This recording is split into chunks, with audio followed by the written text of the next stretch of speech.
मान्य सभासदों, मान्य उपसभापति जी। नमस्कार जी, नमस्कार नमस्कार नमस्कार।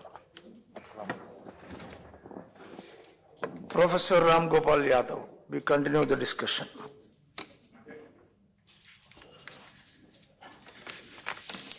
धन्यवाद श्रीमान।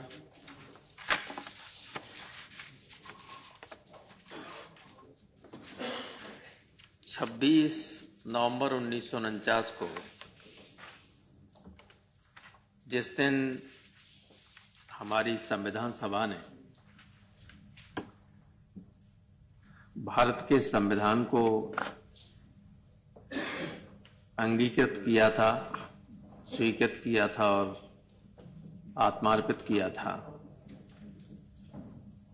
और बाबा साहब भीमराव अंबेडकर की 125वीं जयंती के उपलक्ष्य में सदन में ये चर्चा हो रही है। प्रश्न ये है कि जब से संविधान लागू हुआ तब से अब तक क्या हम संविधान निर्माताओं की मंशा के अनुकूल चले हैं? क्योंकि संविधान, किसी भी देश का संविधान उस देश के लिए एक रास्ता बताता है कि हमें किस दिशा में चलना है, कैसे चलना है, देश की सरकार कैसे बनेगी, सरकार के अधिकार क्या होंगे, सरकार के विभिन्न अंगों के अधिकार क्या होंगे, उनके आपसी रिश्ते कैसे होंगे और जनता और सरकार के बीच किस तरह के रिश्ते होने चाहिए और किस तरह से उनको इम्प्लीमेंट किया जाए। ये सारी चीजें दिमाग में रही होंगी संविधान निर्माताओं के, और उसी दृष्टि से भारत का एक शानदार संविधान बना था। ये सही है कि ड्राफ्टिंग कमेटी के चेयरमैन बाबा साहब अंबेडकर थे, संविधान सभा के अध्यक्ष बाबू राजेंद्र प्रसाद जी थे। संविधान सभा में बहुत सारी कमेटियां थी, कई कमेटियों के चेयरमैन पंडित जवाहरलाल नेहरू थे, कुछ कमेटियों के चेयरमैन सरदार पटेल थे, और अध्यक्ष होते हुए कुछ कमेटियों के चेयरमैन बाबू राजेंद्र प्रसाद जी थे। ड्राफ्टिंग कमेटी के चेयरमैन, जो बहुत महत्वपूर्ण कमेटी थी, उसके चेयरमैन थे डॉक्टर भीमराव अंबेडकर। जब जब हम संविधान की चर्चा करते हैं तो हम एक नाम हमेशा भूल जाते हैं जिसको कभी नहीं भूलना चाहिए। ये अन्याय होता है। हमारी संविधान सभा के जो कॉन्स्टिट्यूशनल एडवाइजर थे BN राव, उनका सबसे बड़ा योगदान था संविधान के निर्माण में, सबसे बड़ा योगदान था BN राव। वो जिस दिन संविधान बना 26 नवंबर 1949 को, उस दिन भी डॉक्टर राजेंद्र प्रसाद ने उनको धन्यवाद दिया था उनके विशेष योगदान के लिए। उन्होंने न केवल ओरिजिनल ड्राफ्ट तैयार किया, बल्कि संविधान सभा के सदस्यों को जब जब आवश्यकता पड़ी संबंधित मटेरियल की, वो मटेरियल भी उपलब्ध कराया ताकि वो तैयारी कर सकें, सवाल पूछ सकें, संशोधन कर सकें और बहस में हिस्सा ले सकें। स्वयं बाबा साहब अंबेडकर ने अपनी कमेटी के सामने जब उस ड्राफ्ट को रखा तो ये कहा कि हम इस ड्राफ्ट में आपके विचार के लिए इसलिए रख रहे हैं ताकि हम इसको स्क्रूटनाइज कर सकें, जरूरत पड़े तो संशोधन कर सकें, उसको परिमार्जित कर सकें। और उसके बाद उसको संविधान सभा में रखा गया और उस पर लंबी चर्चा हुई। चर्चा होने के बाद उसको 26 नवंबर 1949 को पारित किया गया। अब असली समस्या थी कि संविधान बन गया है, जब ये इंप्लीमेंट होगा, धरातल पर उतरेगा तो स्थिति कैसी होगी। क्योंकि बाबा साहब अंबेडकर ने शुरू में ही कहा था कि हमने ये संविधान, ये जो लोकतंत्र का महल खड़ा किया है, इसकी नींव बहुत ही अलोकतांत्रिक है।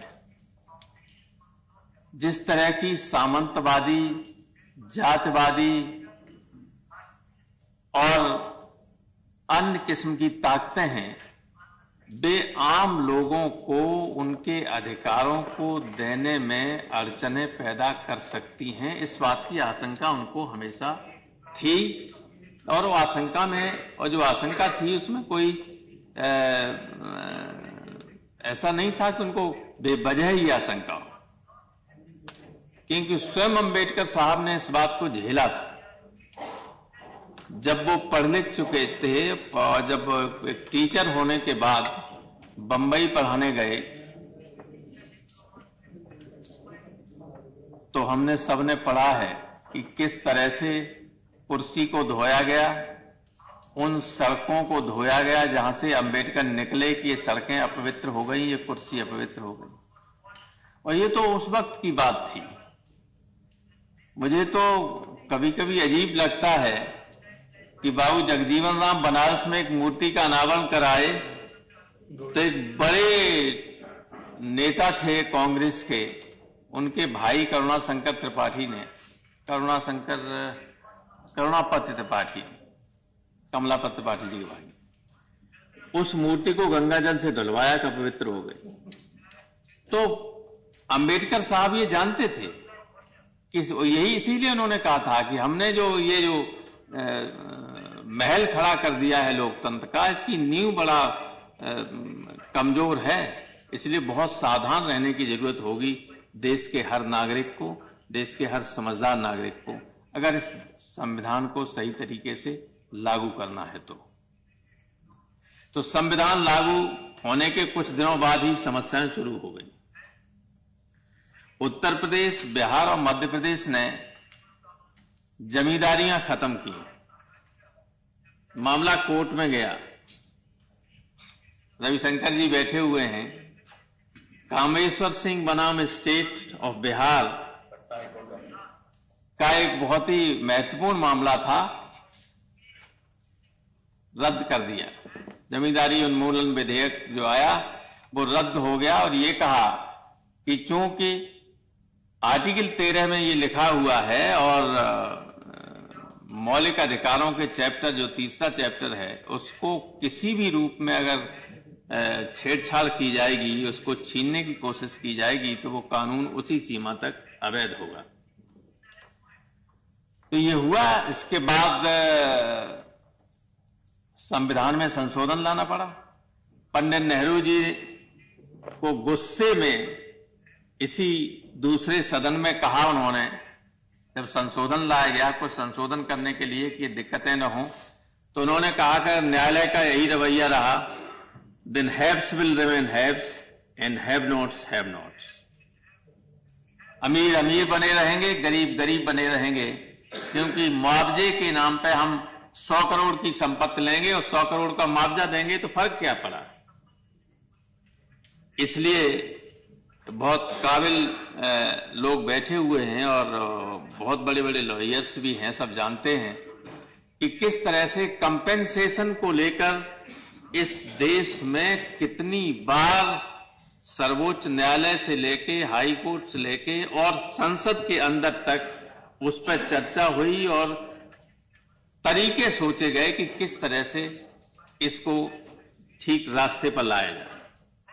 तो कंपेंसेशन को अमाउंट किया गया कि कंपेंसेशन एक डेफिनेट शब्द है। अगर आप 100 करोड़ की संपत्ति किसी की लेते हैं तो उसका मुआवजे का मतलब है 100 करोड़ देना, तो उससे काम चलेगा नहीं, इसलिए अमाउंट कर दीजिए इनडेफिनेट। तो ये हुआ शंकरी प्रसाद वाले केस में, ठीक भी हो गया, कोई रास्ता, न्यायालय को कोई ज्यादा मौका नहीं मिला। लेकिन उसके बाद एक ऐसा मसला आया, एक ऐसा केस आया जिसमें बहुमत से सुप्रीम कोर्ट ने गोलकनाथ केस में यह फैसला कर दिया कि संसद को मौलिक अधिकारों में संशोधन करने का कोई हक नहीं। 1964 की ये बात।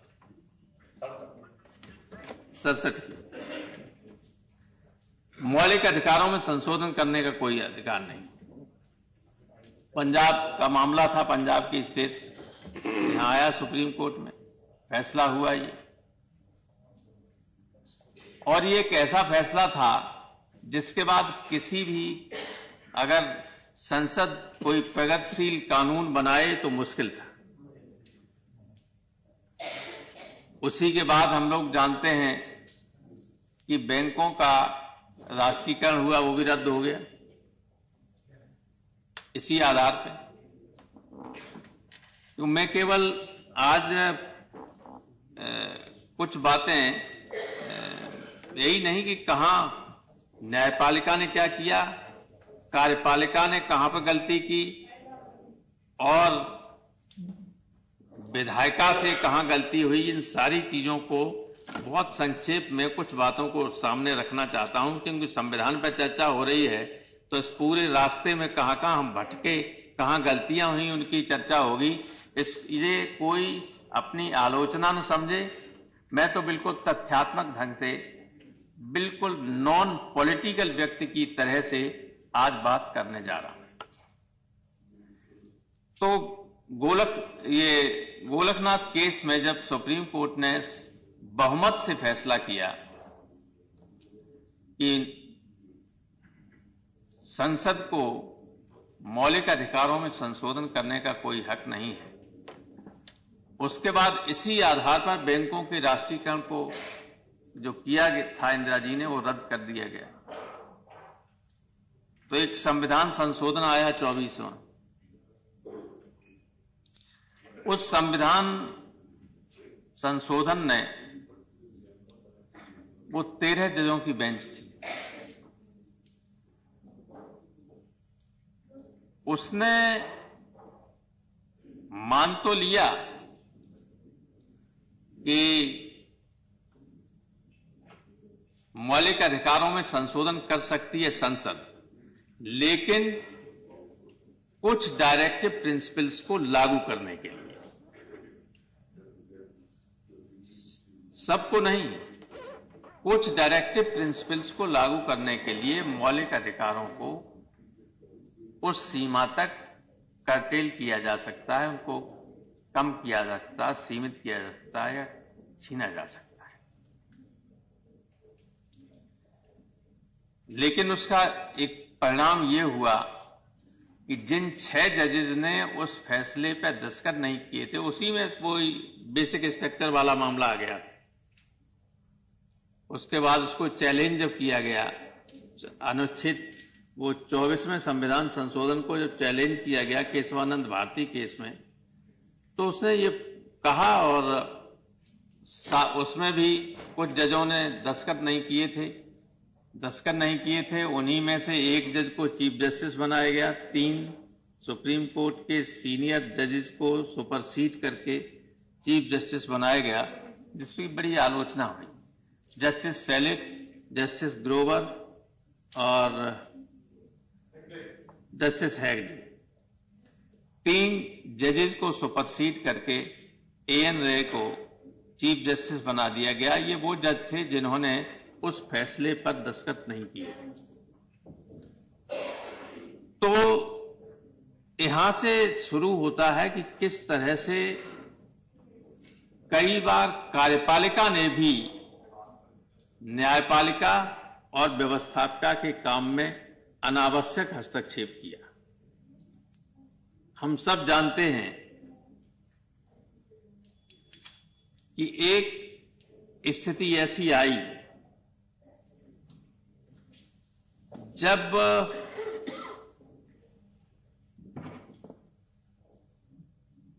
हाईकोर्ट के एक फैसले की वजह से इस देश में आपातकाल लगानी पड़ी।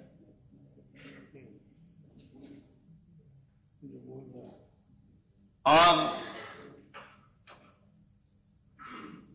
उस आपातकाल के दौरान जिस तरह से मौलिक अधिकारों को सीमित किया गया, छीना गया, वो किसी से छिपा नहीं। मुझे याद है कि जब एक मामला सुप्रीम कोर्ट में चल रहा था, नीरेन डे हिंदुस्तान के अटॉर्नी जनरल थे, उनसे ये सवाल पूछा गया कि अगर किसी डिस्ट्रिक्ट मजिस्ट्रेट को किसी व्यक्ति का चेहरा पसंद नहीं है और कलेक्टर ये लिख दे, डिस्ट्रिक्ट मजिस्ट्रेट ये लिख दे कि इमरजेंसी को लागू करने में इस व्यक्ति के चेहरे की वजह से बाधा पड़ सकती है, तो क्या आप उसके जीवन को ले सकते हैं? तो हिंदुस्तान के अटॉर्नी जनरल का बयान था, जवाब था वो हां में था। जस्ट इमेजिन कि जिस संविधान को लोगों ने बहुत सोच समझ के बनाया, उस संविधान को लागू करते वक्त कभी किसी ने यह कल्पना नहीं की होगी कि यह दिन भी आ सकता है जब यह कहा जाए कि इमरजेंसी को लागू करने के लिए to maintain internal security of the country, MISA जो था, उसको प्रभावी ढंग से लागू करने के लिए किसी की जान को भी लिया जाए तो लिया जा सकता है, वो वैलिड है। ये हिंदुस्तान का attorney general, it is on record, ये नहीं कि मैं ऐसे ही कह रहा हूं। नीरेन डे ने इस पे हां कहा था जब उनसे पूछा गया था। तो ये स्थिति रही। न्यायपालिका, लेकिन केवल कार्यपालिका ने ही नहीं, कई ऐसे अवसर आए हैं जब न्यायपालिका ने भी अपने दायरे से हटकर ऐसे निर्णय दिए जो अव्यावहारिक, जिसमें दिक्कतें आने वाली, जिसकी वजह से दिक्कतें आई। और कार्यपालिका, आपकी जो व्यवस्थापिका है, उस व्यवस्थापिका ने जब अपने काम को सही तरीके से अंजाम नहीं दिया तो वो मामला और बिगड़ता चला गया। संविधान में ये अपेक्षा की गई थी कि कार्यपालिका, विधायिका और न्यायपालिका सब अपने अपने क्षेत्रों का काम करेंगी, अनावश्यक किसी के काम में हस्तक्षेप नहीं करें, जितना जरूरी है उतना ही करें। लेकिन संसद के सदस्य होने के नाते, सदन का सदस्य होने के नाते, मुझे ये कहने में कोई संदेह नहीं है कि इस और उस सदन ने भी बहुत विषम परिस्थितियों में जो कर्तव्य का निर्वाह से करना चाहिए था वो नहीं किया। हमें याद है कि जस्टिस जगमोहन लाल सिन्हा के फैसले के बाद उसके खिलाफ अपील होनी थी सुप्रीम कोर्ट। तो संविधान में एक संशोधन लाया गया संसद के अंदर, और संशोधन यह था कि अगर किसी राष्ट्रपति के, देश के राष्ट्रपति के खिलाफ, उपराष्ट्रपति के खिलाफ, स्पीकर के खिलाफ और प्रधानमंत्री के खिलाफ कोई पिटीशन नहीं हो सकता चुनाव, और अगर पिटीशन होता भी है और पेंडिंग है तो वो नल एंड वॉइड समझा जाएगा, और अगर फैसला भी हो गया है तो फैसला भी निरस्त समझा जाएगा। ये संविधान संशोधन विधेयक इसी संसद में आया, पारित हुआ, और न केवल पारित हुआ, आज एक सदन ने पारित किया, कल दूसरे सदन ने पारित किया, परसों हिंदुस्तान की आधे से ज्यादा विधानसभाओं ने उसका रेटिफिकेशन कर दिया, क्योंकि उसके अगले दिन सुप्रीम कोर्ट में वो डेट लगी हुई थी मुकदमे की। तो जो सुप्रीम कोर्ट को फैसला करना चाहिए था वो फैसला संसद ने कर दिया। वो फैसला संसद ने कर दिया। ये एक ऐसा फैसला संसद का था कि जब जब संसद की गरिमा की बात की जाएगी, जब जब संसद की निष्पक्षता और ठीक तरीके से काम करने की बात की जाएगी, तो ये मामला उठेगा और इस पे ये अंगुली उठेगी कि हमने काम जो करना चाहिए था वो काम सही तरीके से नहीं किया। और ये हुआ। लेकिन ऐसा नहीं है कि संसद अगर चाहे तो जो कमियां हैं या दूसरे, चाहे कार्यपालिका कमी करे चाहे न्यायपालिका करे, इसको रेक्टिफाई न कर सकती हो, चाहे तो कर सकती। मैं एक उदाहरण आपको देना चाहूंगा कि व्यवस्थापिका या विधायिका जो है, अगर अधिकारों की रक्षा करना चाहती है अपनी, तो कैसे कर सकती है। नवंबर 1964 में उत्तर प्रदेश की असेंबली में एक घटना हो गई। कुछ लड़कों ने पैम्पलेट छाप के एक एमएलए के खिलाफ पैम्पलेट बांटे, लॉबी, जब वो जा रहे थे। उनमें से 2 को अरेस्ट कर लिया गया, सामने लाया गया, उनको रेप्रीमेंड किया गया, छोड़ दिया गया। एक आया नहीं, केशव सिंह, उसको गोरखपुर से बाद में गिरफ्तार किया गया।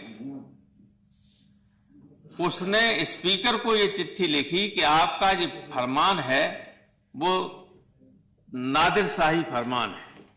आपकी चिट्ठी लिखी स्पीकर को, तो विधानसभा ने इसको अपना अवमानना माना और श्रीमती सुचेता कृपलानी के प्रस्ताव पर, जो मुख्यमंत्री थी उस वक्त, 7 दिन के लिए पनिश करके सजा की और जेल भेज दिया लखनऊ।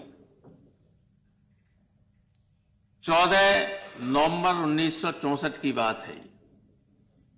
19 तारीख को इलाहाबाद हाईकोर्ट की लखनऊ बेंच में ये मामला कोई वकील ले गए, सोलोमन, और हाईकोर्ट ने उनको बेल आउट कर दिया। सजा पूरा होने में 1 दिन बाकी था। बेल आउट कर दिया। उत्तर प्रदेश की विधानसभा सेशन में थी। विधानसभा में ये मामला उठा। विधानसभा ने फिर न्यायालय का रूप लिया और ये कहा कि जिस जज ने बेल दी है और जो वकील उसमें अपीयर हुए, इनको गिरफ्तार करके सदन के सामने लाया जाए। ये डीएम लखनऊ को आदेश दिया स्पीकर ने। जैसे ये हुआ तो जज, हाईकोर्ट बेंच लखनऊ के जो जज थे वो इलाहाबाद चले गए डिवीजन बेंच, और एंटीसिपेटरी बेल वहां से ले ली।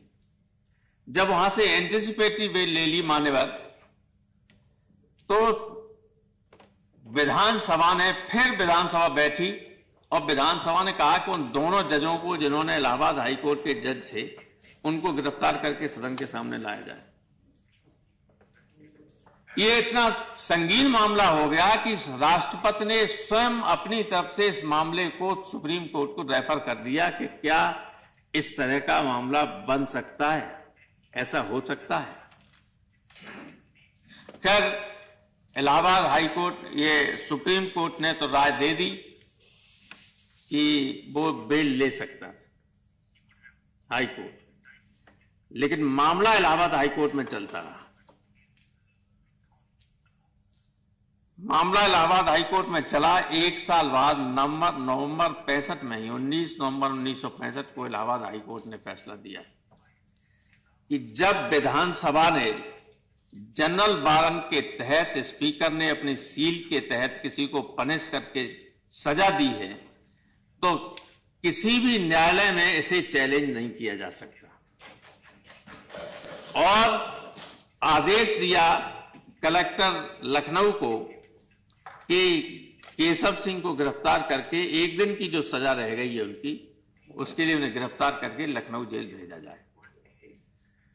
तो ये विधानसभाओं ने, जब विधायिका ये काम कर सकती है तो संसद भी ये काम कर सकती है। लेकिन मुझे अफसोस के साथ कहना पड़ रहा है कि जुडिशियल अकाउंटेबिलिटी बिल सर्वसम्मत से दोनों सदनों ने पारित किया, सर्वसम्मत से, और हिंदुस्तान के सर्वोच्च न्यायालय ने उसे रद्द कर दिया। और हम लोग बिल्कुल ऐसे बैठे हुए हैं जैसे कोई ताकत ही नहीं हमारे। उत्तर प्रदेश की असेंबली से मैं ये कहना चाहूंगा, अपील करना चाहूंगा अपने सभी साथियों से कि केशव सिंह वाले केस से उत्तर प्रदेश की असेंबली से कुछ तो सीखें कि हम अपने अधिकारों की रक्षा कैसे करें। इससे ज्यादा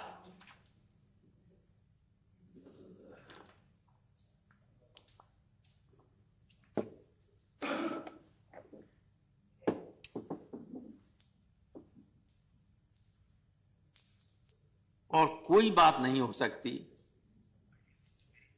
कि ये संसद जो है वो जनता की प्रतिनिधि होती है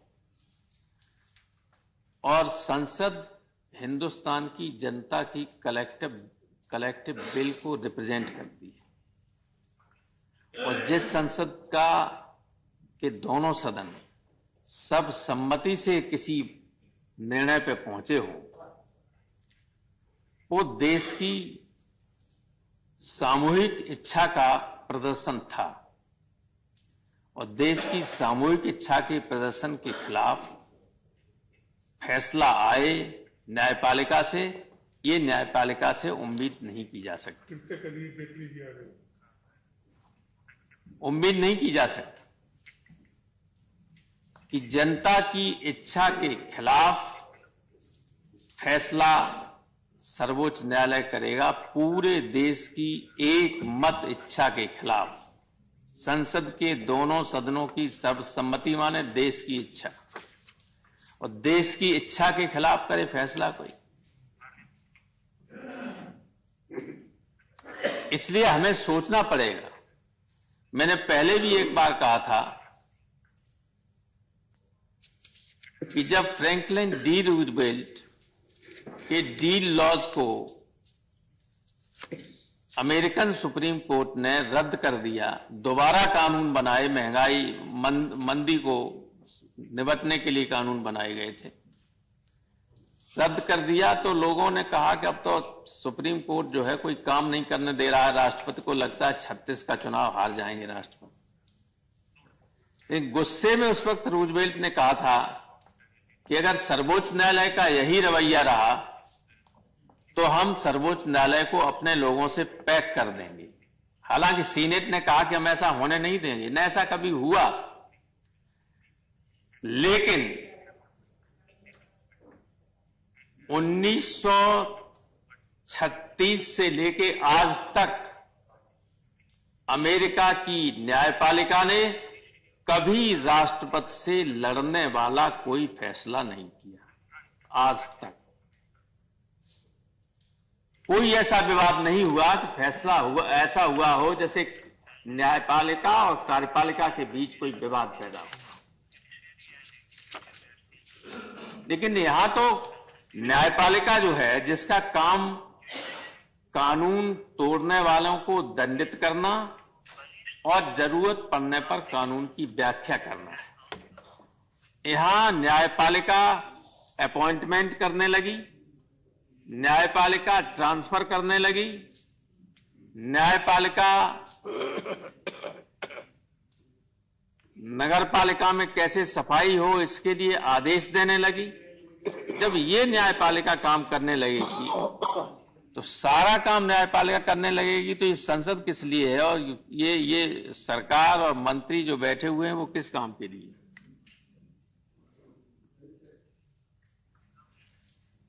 ये सही है कि जब बहस होती है कि कौन सर्वोच्च है तो ये कहते हैं कि हम संविधान सर्वोच्च है, तो संविधान ने ही तो ये इच्छा व्यक्त की है। क्या जो संविधान बनाने वाले थे उन्होंने कभी सोचा होगा कि एक दिन ऐसा आएगा जब इस संसद की सर्वोच्च, इस संसद की एकमत इच्छा के खिलाफ भी फैसला न्यायपालिका का दे देगा, कहेगा कि तुम्हारा ये काम गलत था? ये कभी नहीं सोचा हो संविधान निर्माताओं। और हम 125वीं जयंती मना रहे हैं, अम्बेडकर जयंती, अम्बेडकर साहब की। अम्बेडकर साहब की आत्मा भी करवटें ले रही होगी कि हमने जो संविधान बनाया था उसका किस तरह का इंटरप्रिटेशन लोग कर रहे हैं, किस तरह की उसकी व्याख्या हो रही है कदम कदम पर। तो मैं यही कहना चाहता हूं कि अतीत में जो घटनाएं हुई हैं, जो काम हुए हैं, उनसे सीखने की भी जरूरत है और स्ट्रांगली जो हमारा क्षेत्राधिकार है, जो संसद का क्षेत्राधिकार है, उसमें कोई एनक्रोचमेंट न हो, अनावश्यक रूप से उसको रोकने की भी जरूरत है। और अगर ऐसा नहीं करेंगे तो गवर्नमेंट कोई काम नहीं कर सकती है। गवर्नमेंट जब भी काम करेगी तो बाधाएं उत्पन्न होंगी, और इसलिए हम लोगों ने तो आगे नोटिस देने वाले हैं कि जुडिशियल अकाउंटेबिलिटी बिल पे जो हुआ है फैसला, उस पर यहां चर्चा होनी चाहिए, कम से कम यहां चर्चा हो। आप भी सब लोग सहमत थे, अब पता नहीं आपका रुख क्या है, ये बदल गया है। तो सदन की गरिमा कैसे बचे, इससे तो सोचिए, इस पे तो सोचना पड़ेगा। हम संविधान के तहत ही काम कर रहे हैं, कोई संविधान से इतर होके कोई काम नहीं कर रहे, संविधान की इच्छा के अनुकूल काम कर रहे हैं। संविधान निर्माताओं ने जो सोचा, जो चाहा, उसके हिसाब से काम कर रहे हैं। लेकिन उसके बाद भी उसके देखिए, इतना फ्लेक्सिबल संविधान है हमारा कि हम लगभग हर सेशन में एक आध संविधान में संशोधन कर देते, एक आध तो कर ही देते। 1789 में अमेरिका का संविधान बना था, 1789, 25 संशोधन हुए हैं। 24वां हुआ था, एक और 25वां हुआ, कई साल लटका रहा, उसके बाद हुआ 25वां। 25 संशोधन हुए हैं अमेरिका में अभी तक, इतने लंबे अरसे में। और हमारे यहां 102वां अभी विचाराधीन है। कौन सा है? 100 तो हो ही गए, सेंचुरी पूरी हो गई। नेता सदन बैठे हुए हैं, सेंचुरी पूरी हो गई। तो इसको थोड़ा सा रिजिड भी बनाइए, और जो आपने कानून बनाए हैं उन कानूनों को लागू नहीं अगर करने देंगे, उनको रद्द कर देंगे। दुनिया में कहीं ऐसा नहीं है कि न्यायपालिका स्वयं न्यायपालिका के लोगों को नियुक्त करती है, कहीं भी नहीं। कार्यपालिका ही नियुक्त करती है, कार्यपालिका ही नियुक्त करती है। इंग्लैंड में तो हाउस ऑफ लॉर्ड्स जो है वो अपील का सर्वोच्च न्यायालय है। हालांकि उसमें विधि सदस्य ही बैठते हैं, लेकिन कहा यही जाता है कि the house is in session. Law lords होते हैं जो, वही केवल बैठते हैं। न्याय परंपरा है ये, लेकिन वो सर्वोच्च न्यायालय है अपील का, स्वयं विधायिका। अमेरिका में राष्ट्रपति अपॉइंट करता है, सीनेट उनका अप्रूवल करती है जजेस का। और यहां अगर आपने इतना बढ़िया कानून बनाया था कि कोई निष्पक्षता पर भी कोई ये नहीं कह सकता था कि कोई अंगुली उठाए कि भाई ये पक्षपातपूर्ण तरीके से नियुक्तियां हो रही हैं, उसको भी अवैध घोषित कर दिया। तो न्यायपालिका की स्वतंत्रता का अर्थ क्या है, फिर उसको डिफाइन कैसे करेंगे? इसलिए मैं ये कह रहा हूं कि कार्यपालिका से भी गलतियां हुई हैं। मैंने इशारा किया था, आप थे नहीं माननीय नेता सदन ने, यहां कि किस तरह से कार्यपालिका ने अपने तरीके से संसद से, अच्छा, और वो वक्त ऐसा था जब न्यायपालिका ने कुछ नहीं किया। जब इलाहाबाद हाईकोर्ट के फैसले को बदल दिया संसद ने, तो चुपचाप न्यायपालिका ने उसी के आधार पर फैसला दे दिया, विदाउट एनी कमेंट। बोली नहीं न्यायपालिका कुछ भी। जो अब न्यायपालिका कदम कदम पर किसी भी काम का विरोध करती है, वो न्यायपालिका बिल्कुल शांत थी, बोली नहीं। और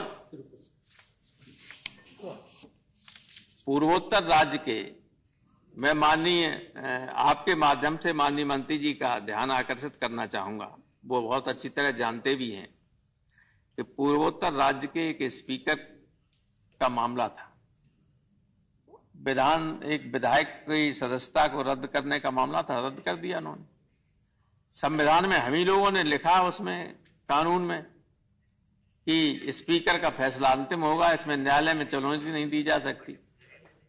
वो सुप्रीम कोर्ट में आया, सुप्रीम कोर्ट ने फैसला किया, स्पीकर ने मानने से मना कर दिया। स्पीकर को नोटिस दिया सुप्रीम कोर्ट ने, कंटेम्प्ट का नोटिस नहीं दिया, दोबारा दिया, स्पीकर को बुलाया पर्सनली हाजिर होने के लिए, वो नहीं आए। तीसरी बार दिया, तब भी नहीं आए। तो केंद्र सरकार से और मध्यस्थता करने के लिए सुप्रीम कोर्ट को कहना पड़ा कि केवल चले आए स्पीकर और चले जाएं, बस इज्जत बच जाए किसी तरीके से। तो अगर ये नौबत आ जाएगी, आप बताइए, जिस तरह की हरकत शब्द निकाल दीजिए, जिस तरह की गतिविधियां सुप्रीम कोर्ट कर रहा है, इस तरह की बातें अगर दूसरे लोग करने लगे, मान लीजिए दिल्ली में आपकी सरकार है और दूसरे राज्यों में भी आपकी सरकार है, और मनमाने तरीके से सुप्रीम कोर्ट कोई फैसला दे और आप कहो हम नहीं मानते, तब क्या स्थिति बनती? इंप्लीमेंट कौन कराएगा? इंप्लीमेंट कराने वाली एजेंसी कार्यपालिका है। And if कार्यपालिका refuses to do it, then तो वही नौबत वही स्थिति बन जाएगी जो बनी स्थिति स्पीकर वाले मामले में। तो इसलिए इस पे मैं सारे सदन से अनुरोध करना चाहूंगा कि वो विचार करें और संविधान की मूल भावना जिसके पर आज चर्चा हो रही है, उसको ध्यान में रखते हुए संसद की सर्वोच्चता, वैसे आप कहिए संविधान सर्वोच्च है, लेकिन संविधान में संशोधन करने का जो व्यवस्था है आर्टिकल 368, उसके अंतर्गत कॉन्स्टिट्यूएंट पावर्स मिली हुई हैं संसद को।